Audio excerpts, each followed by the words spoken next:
Hello everyone, welcome back to knowledge A to Z তোমাদের সবাইকে স্বাগত জানাই। আজকের ক্লাসে আমরা ভূগোলে যেই স্কুলে আর কি টেস্ট পরীক্ষা হয়ে গিয়েছে ভূগোলের প্রশ্ন, আমরা সেই সমস্ত স্কুলের প্রশ্ন আলোচনা করব। আমরা দু একটা প্রশ্ন হাতে পেয়েছি, তো দেখা যাক, আমরা দেখি যে ভূগোলের কিরকম কিরকম প্রশ্ন পরীক্ষায় এসেছে বা স্কুলে কোন কোন প্রশ্নগুলো বেশি ইম্পর্টেন্ট রয়েছে, কোন কোন প্রশ্নগুলো স্কুলে দিয়েছে। চলো আমরা একটু ঝটপট একটু শর্ট প্রশ্নগুলো অ্যান্সার করে নিই, আর যে বড় প্রশ্নগুলো রয়েছে সেগুলো একটু দেখিয়ে দেবো যে কি কি প্রশ্ন পরীক্ষায় এসেছে, কোনগুলো সাজেশনের মধ্যে রয়েছে কিনা, এগুলো একটু ডিসকাস করে দেবো। চলো বেশি কথা না বলে একটু শুরু করে দিই। আমাদের প্রথম যে স্কুল, আমরা এটা 2024-এর স্কুলের মানে এবছরই টেস্ট পরীক্ষার প্রশ্ন ভূগোলের। তো দেখো, প্রথমে রয়েছে আমাদের এমসিকিউ। প্রথম প্রশ্ন যেটা রয়েছে, যে প্রক্রিয়ার মাধ্যমে ক্ষয়, বহন আর সঞ্চয়ের মধ্যে সামঞ্জস্য তৈরি হয় কোন প্রক্রিয়ায়? পর্যায়ন।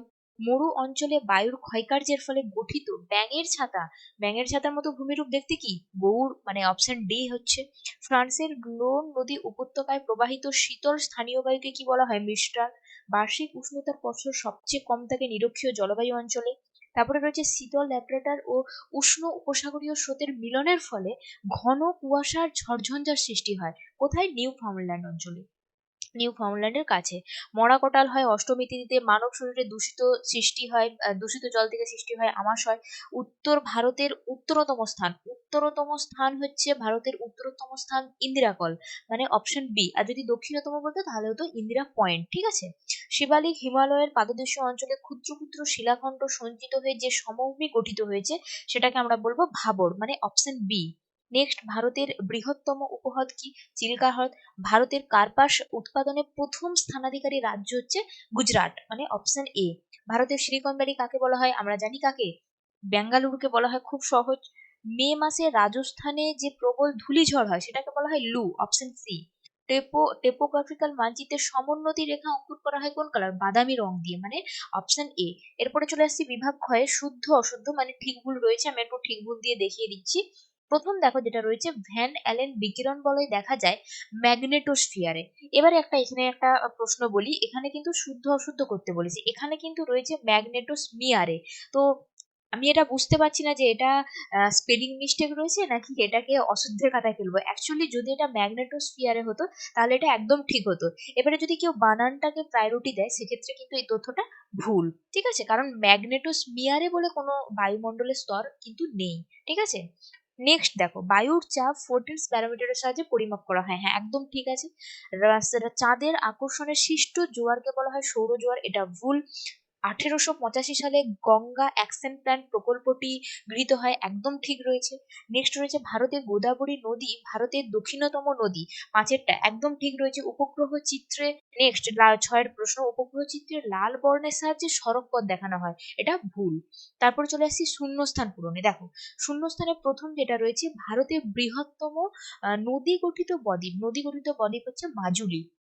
দুটি শিব বালিয়ারির মাঝের অংশকে বলা হয় করিডর, যেটাকে তোমার সাহারায় বলা হয় কি? গাসি বলা হয়, ঠিক আছে। হিমবাহ পৃষ্ঠে আড়াআড়ি ও সমান্তরাল ফাটলগুলিকে বলা হয় ক্রেভাস। আটলান্টিক মহাসাগরের সতীন আগাছাপূর্ণ অংশকে কি বলা হয়? শৈবাল সাগর বলা হয়, ঠিক আছে। ভারতের ড্যাশ শহরকে দক্ষিণ, এটা কোয়েম্বাটুরকে দক্ষিণ ভারতের ম্যানচেস্টার বলি। ড্যাশ হলো ইসরো, ইসরো হচ্ছে মহাকাশ গবেষণাগার সংস্থা। তারপরে দেখো, দু একটা কথায় উত্তর দিতে বলেছে। শহর ও শহরাঞ্চলে ধোঁয়াপূর্ণ কুয়াশা কি নামে পরিচিত? ধোঁয়াশা নামে পরিচিত। কোন যন্ত্রের সাহায্যে বায়ু প্রবাহের গতিবেগ মাপা হয়? অ্যানিমোমিটার, ঠিক আছে, অ্যানিমোমিটারের সাহায্যে গতিবেগ মাপা হয় বায়ু প্রবাহের। শিলাময় মরুভূমি সাহারাতে কি নামে পরিচিত? হামাদা নামে পরিচিত, হামাদা, ঠিক আছে। ভারতের কোন রাজ্য ইক্ষু উৎপাদনে প্রথম স্থানাধিকারী? উত্তরপ্রদেশ, ঠিক আছে। ভারতের জনবহুল রাজ্য কোনটি? বিহার। দ্বিতীয় হচ্ছে পশ্চিমবঙ্গ, তারপরে সবার যেটা নিম্ন সেটা হচ্ছে অরুণাচল প্রদেশ। আখের ছিবড়ে, এটা জৈব ভঙ্গুর, ঠিক আছে। এরপরে বাম দিক ডাউন দিকে যেটা রয়েছে, ল্যাব্রাডর স্রোত একদম ঠিক উত্তর আটলান্টিক মহাসাগর। কারেওয়া উপত্যকা, হ্যাঁ একদম ঠিক। জাফরান চাষ, কর্ণাটকের আম্রবৃষ্টি, চেরি ব্লসম, হ্যাঁ একদম ঠিক আছে। কৃষ্ণ মৃত্তিকা মহারাষ্ট্র, ঠিক আছে।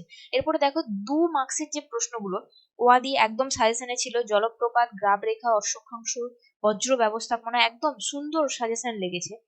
স্ক্রাবার, দুন, কৃষি, বনসৃজন, অনুসারী শিল্প, জীব সত্তাভিত্তিক শিল্প, সূর্য সমলয় গ্রহ, এফসিসি বা ফলস কালার বা ছদ্মরং কি?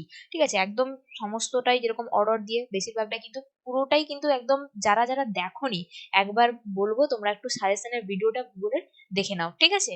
চলো নেক্সট দেখো, 3 মার্কসের যে প্রশ্নগুলো হয়, নদীর মোহনায় বদ্বীপ গড়ে ওঠার অনুকূল পরিবেশ, খুব ইম্পর্টেন্ট প্রশ্ন। ভরা কোটাল আর মরা কোটালের পার্থক্য লিখতে বলেছে, বজ্র ব্যবস্থাপনা 3টি প্রয়োজনীয়তা, তারপরে শিক্ষার্থীদের ভূমিকা, বজ্র ব্যবস্থাপনায় শিক্ষার্থীদের খুব ইম্পর্টেন্ট, এই দুটো প্রশ্নই খুব ইম্পর্টেন্ট।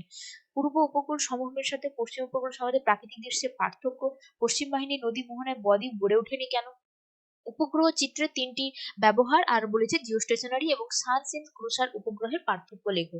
নেক্সট 5-এর প্রশ্ন, প্রথম যে পার্টটা থাকে সেটা আমাদের থাকে কোথা থেকে, প্রাকৃতিক অংশ থেকে। তো প্রাকৃতিক থেকে বলেছে হিমবাহে ক্ষয়কার্য, একদম খুব গুরুত্বপূর্ণ, very very very very important, ঠিক আছে? নেক্সট বায়ুমণ্ডলের টপোস্ফিয়ার স্ট্র্যাটোস্ফিয়ার, আমি বলেছিলাম যে কোনো স্তর হয়তো সমস্ত স্তর আলোচনা করতে পারে, কিংবা হয়তো উল্লেখ করে দিতে পারে যে কোনো একটা কিংবা দুটো স্তর সংক্ষেপে আলোচনা করো, ঠিক আছে? এখানে যেমন দুটো স্তর দিয়েছে।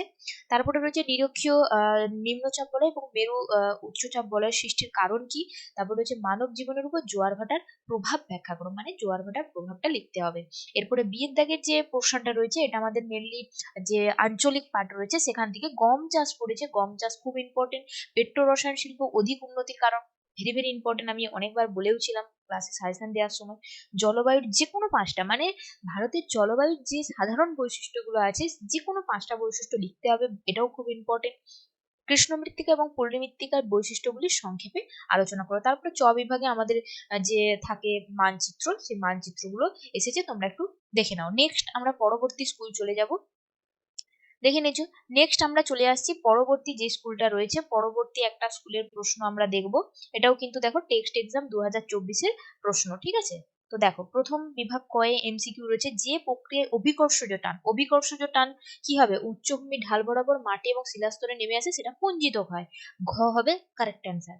দুটি নদী অববাহিকার মধ্যবর্তী উচ্চভূমিকে কি বলা হয়, দেখো, দুটি নদী অববাহিকায় মধ্যবর্তী উচ্চভূমিকে বলা হয় জলবিভাজিকা।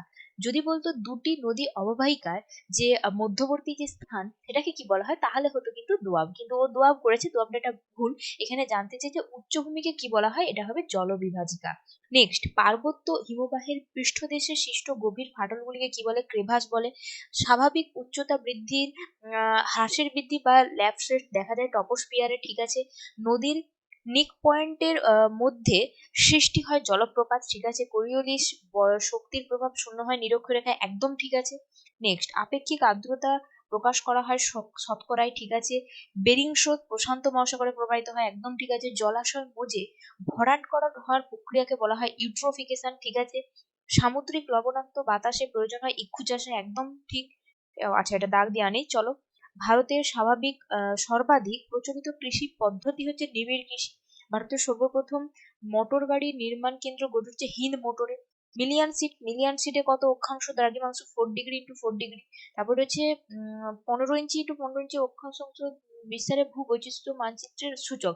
এটা এটা হবে না, এটা হবে 1:50,000, ঠিক আছে, 1:50,000, অপশন গ হবে সঠিক উত্তর। এরপরে শুদ্ধ অশুদ্ধ রয়েছে, আমরা শুদ্ধ অশুদ্ধ গুলো একটু দেখে নিই। নদীর গতিবেগ পরিমাপ করা হয় কিউসেক, একদম ট্রু।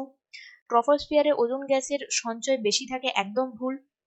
পেরু উপকূল দিয়ে প্রবাহিত উষ্ণ সমুদ্র স্রোত হলো এল নিলো, ঠিক আছে। ফানেল নদী মোহনায় গঠিত অধিক বানডাকা দেখা যায়, একদম ঠিক আছে। গোদাবরী নদী বিন্দু ও সাতপুরা মধ্যবর্তী গ্রস্ত উপত্যকার মধ্য দিয়ে প্রবাহিত হয়েছে, এটা ভুল। তারপর রয়েছে ভারতের সর্বেক্ষণ বিভাগ বা সার্ভে অফ ইন্ডিয়া শততত্ত্ব বেঙ্গল, না না, একদমই ভুল। তো এটা ভুল হলো। নেক্সট, শূন্যস্থান পূরণ রয়েছে, দেখে নি।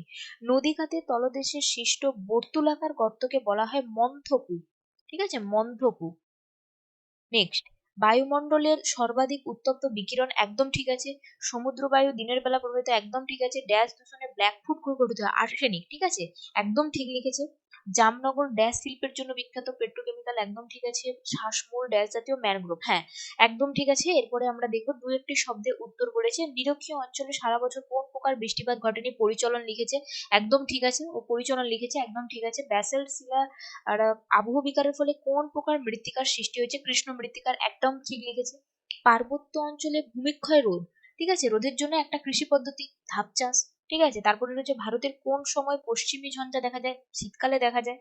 খনিজ তেল আর স্বাভাবিক গ্যাস বহনে কোন পরিবহনের মাধ্যম খুব উপযোগী, পাইপলাইন, ঠিক আছে। নেক্সট দেখো, উপগ্রহ থেকে যে বিশেষ ধরনের ক্যামেরার সাহায্যে ছবি তোলা হয় তার নাম সেন্সর। ভারতের মূল ভূখণ্ডের দক্ষিণতম অংশের নাম ইন্দিরা পয়েন্ট। ঠিক আছে, একটু আগে আমরা পড়ে এসেছিলাম উত্তরতম যদি বলে তাহলে হবে ইন্দিরা কল, দক্ষিণতম এখানে প্রশ্ন এসেছে, তো এটা হচ্ছে কি ইন্দিরা পয়েন্ট, একদম ঠিক আছে। ভারতের আচ্ছা কোন মানচিত্রের সমোন্নতি রেখার সাহায্যে ভূবৈচিত্র্য, হ্যাঁ একটু যে আগের স্কুলটা আলোচনা করেছি ওখানে বলেছে সমোন্নতি রেখা মাপা হয় কোন রং দিয়ে, সেটা বাদামি। এখানে বলছে কোন মানচিত্রের সমোন্নতি রেখার সাহায্যে ভূপ্রকৃতি দেখানো হয়, এটা ভূবৈচিত্র্য, একদম ঠিক লিখেছে। চলো নেক্সট, বাম দিকের সাথে ডান দিক রয়েছে, এটা আমরা দেখে নিই একটু। ল্যাব্রাডর হ্রদ, ল্যাব্রাডর হ্রদ কোথায়, আটলান্টিক মহাসাগর, তার মানে এটা একটা করে দিই, ল্যাব্রাডর হ্রদ হচ্ছে আটলান্টিক মহাসাগর। ঠিক আছে, ল্যাব্রাডর হ্রদ হচ্ছে আটলান্টিক মহাসাগর। নেক্সট রয়েছে সুন্দরবন, সুন্দরবন হচ্ছে সক্রিয় বদ্বীপ। ঠিক আছে, তো এটা বি হচ্ছে। তারপরে হচ্ছে ভীমবানাথ, ভীমবানাথ হচ্ছে একটা কয়েল, কয়াল, তো এটা ক হচ্ছে, মানে এ হচ্ছে, কোনো অপশন দেওয়া নেই। ঠিক আছে, ক্রান্তীয় ঘূর্ণিঝড় এটা হচ্ছে টর্নেডো। ঠিক আছে, এরপরে দেখে নিই আমরা এই স্কুলের 2 মার্কসের যে প্রশ্নগুলো কি এসেছে একটু দেখে নিই। অ্যারোসেল বলতে কি বোঝো, একদম ইম্পর্টেন্ট, শিশিরাঙ্ক, ভরাটকরণ, আউটসোর্সিং, বেশিরভাগটাই সাজেশনের মধ্যেই এসেছে। ভরাটকরণ আর আউটসোর্সিং একটা এভাবে প্রশ্ন আসবে না, সাধারণত একই চ্যাপ্টার থেকে অথবা থাকে। যে প্রশ্ন বা প্রিভিয়াস ইয়ারের প্রশ্ন যদি তোমরা দেখো না তাহলে তোমরা দেখতে পাবে যে অপশনটা দিয়েছে আউটসোর্সিং কি, এটা তোমার তথ্য প্রযুক্তি শিল্পের ওখানে আছে। আর ভরাটকরণ বলতে কি বোঝো, এটা পাবে তুমি বজ্র ব্যবস্থা। এখানে অথবা সাধারণত মানে একই অধ্যায় থেকে দেওয়া হয়। ঠিক আছে, তো যাই হোক, ঠিক আছে, দুটো প্রশ্নই ইম্পর্টেন্ট। শৃঙ্খলিত শৈলশিরা বলতে কি বোঝা হয়, ষষ্ঠঘাতের সূত্র কি, স্থলবায়ু কাকে বলে, নিরপেক্ষ আর্দ্রতা দুন মগ্নচড়া, বাহ খুব ভালো প্রশ্ন। তারপরে রয়েছে উপগ্রহ চিত্রের সংজ্ঞা দাও, উপগ্রহ চিত্রের সংজ্ঞা আর ভগ্নাংশ স্কেলের ব্যবহার উল্লেখ করো, বাহ খুব ভালো। এরপরে দেখো বিভাগ ঘ, বিভাগ ঘয়ে আমাদের যেটা 3 মার্কসের প্রশ্ন আছে, পাঞ্জাব হরিয়ানা রাজ্যে কৃষি বিপ্লবের সুফলগুলো লিখতে হবে। পশ্চিম বাহিনী নদী মোহনায় বরিব গড়ে ওঠেনি কেন, এটা কিন্তু আগের স্কুলেও এসেছে। ঠিক আছে, জৈব ভঙ্গুর আর অজৈব জৈব অভঙ্গুর বজ্রের মধ্যে পার্থক্য, বজ্র ব্যবস্থাপনার শিক্ষার্থীদের, এই প্রশ্নটাও কিন্তু আগের স্কুলে এসেছে। ঠিক আছে, শিক্ষার্থীদের ভূমিকাও খুব ইম্পর্টেন্ট।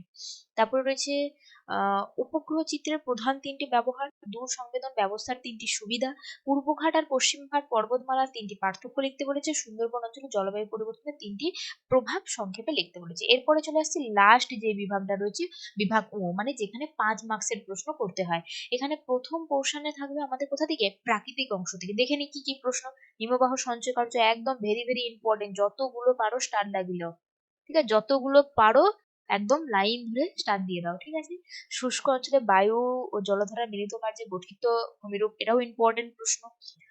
বায়ুমণ্ডলে উষ্ণতার তারতম্য, এটা বায়ুমণ্ডল থেকে দিয়েছে, একদম ইম্পর্টেন্ট, সমুদ্র সৃষ্টির কারণ। নেক্সট চলে যাচ্ছি আমাদের যে পরের অংশটা রয়েছে, পরের অংশ রয়েছে আমাদের 5-এর দাগে 2-এ। এটা রয়েছে কোথা থেকে, আঞ্চলিক পাঠটা থেকে রয়েছে, পলিমৃত্তিকা কৃষ্ণ মৃত্তিকার বৈশিষ্ট্য, এটাও আগের স্কুলে সম্ভবত এসেছে।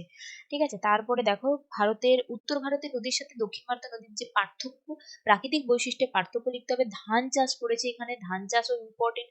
আর পূর্ব, এটাও ভেরি ভেরি ইম্পর্টেন্ট, লৌহ ইস্পাত কেন্দ্রের কেন্দ্রীয় ভবনগুলো, এখানে নামগুলো একটু তোমরা যদি নাম মনে রাখতে পারো লিখে লিখে করবে, অনেক নাম রয়েছে এই জায়গাটায়। এরপরে আমরা দেখে নাও একটু মানচিত্রগুলো কি কি রয়েছে, 6-এর দাগে যে 10টা মানচিত্র, একটু তোমরা পারলে স্ক্রিনশট নিয়ে নাও বা প্র্যাকটিস করে নিতে পারো। তো এই ছিল আমাদের দুটো যে স্কুলের প্রশ্ন আমরা পেয়েছি, সেই দুটো স্কুলের প্রশ্ন আমি একটু অ্যানালাইসিস করে দিলাম। তোমরাও দেখো যে কি কি প্রশ্নগুলো ইম্পর্টেন্ট বা কোন কোন প্রশ্নগুলো এই স্কুলে দিয়েছে, যাদের স্কুলে অবভিয়াসলি পরীক্ষা হয়ে গেছে, যাদের হয়নি তাদের জন্য আজকের এই ভিডিওটা ছিল। তো চলো আজকে এখানে পর্যন্তই। যদি ভিডিওটা ভালো লাগে লাইক কমেন্ট শেয়ার করে দিও। তো দেখা হচ্ছে আবার পরের ভিডিওতে, টাটা।